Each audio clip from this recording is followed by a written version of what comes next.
How's it going, guys? Hugh Richardson from OnlineBassGuitar.com here. In this lesson, I'm going to answer an email subscriber question I got from Pete, which is all about locating and memorizing notes on the neck. So Pete wrote to me and said, what I've never learned are the notes on the fretboard. I've watched tutorials and looked at diagrams, but I just haven't retained the information. Nothing seems to stick, and I've always played by ear.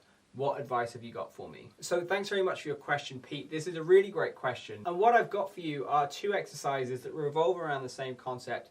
What you will need for these are some kind of tuner. It doesn't matter which one you have, so you could use a tuning pedal or an app on your phone. What I'm going to use here is a clip-on tuner, but all of these options work really, really well. So get the tuner clipped onto the bass. So we of course all know the job of a tuner is when you play a note, it will tell you on the screen what note you're playing. So if I play an open A string, it tells me A here. As well as using this to keep our basses in tune, this is actually a really great tool for locating notes on the neck. So assuming that your bass is tuned up, the very first thing that I would do is I would pick a note at random. So if I pick the note of F, for example, I would use this tuner to locate all the different Fs on every single string.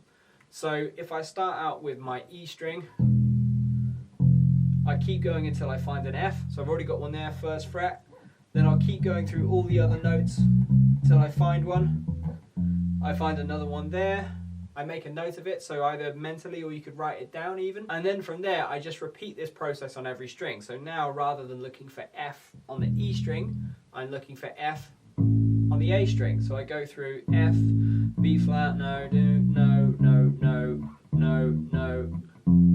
Okay, we've got F here, and I just keep progressing through all the strings until I find all the Fs. Once you've found that note in every single position on the bass, what you can do is you can test yourself. So I can say, okay, how good is my memory? This time, rather than playing every single note until I find only all the Fs, I'm gonna try and play all the Fs from memory. So if I think one is here, I can play the note I think is F and then check on the tuner to see if I'm correct. So a great part of your warm-up or a practice exercise can become, okay, the first thing I'm going to do is play all the Fs on my instrument, and then I'm going to use the tuner to check if I'm correct.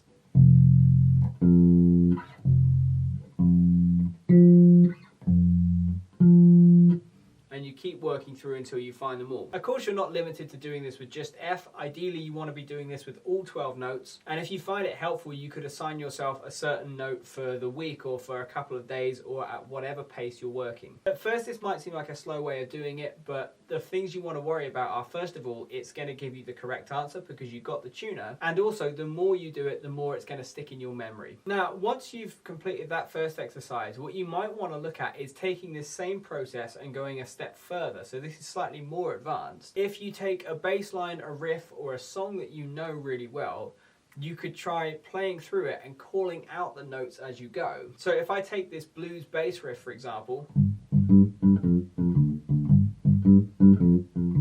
as I play through it, I'll call out what I think are the notes, and then I'm going to use the tuner to check if I'm correct. So G, G, F, D, G, G, F, D, G, G, F, D, G, G, F, D, C, C, B flat, G. So I can go through the whole 12-bar blues, calling out all the notes, and then use the tuner to see if I'm correct. You could use that pattern, or you could use anything that you want, really. So